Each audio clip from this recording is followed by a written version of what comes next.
ಮತ್ತೊಂದು ವಿಷಯ, ಈ ಒಂದು ವಿಷಯ ಎಲ್ಲ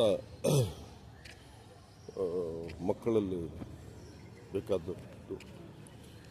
ಜೀವನದ ಸಾರಾಂಶ ಎಷ್ಟು ಮುಖ್ಯ, ಜೀವನ ಶೈಲಿನೂ ಅಷ್ಟು ಮುಖ್ಯ. ಜೀವನ ಶೈಲಿ ಸಮೃದ್ಧವಾಗಿರಬೇಕಂತಂದರೆ, ಅಂದರೆ ಲೈಫ್ ಸ್ಟೈಲ್ ಅವರು ಚೆನ್ನಾಗಿರ್ಬೇಕಂತಂದರೆ ಅವರು ಕೆಲವೊಂದು ಪ್ರಿನ್ಸಿಪಲ್ಸನ್ನು ಅಳವಡಿಸಲೇಬೇಕಾಗುತ್ತೆ. ಮುಂದೆ ಬರ್ತಕ್ಕಂಥ ಕಾಲ ಭಾಳ ನಂಬಲಾರದ ಕಾಲ. ಅಂದರೆ ಯಾವುದನ್ನು can not predict anything in the futures. The futures can not be predicted right now, because the futures are all depends on the features of a nation. A feature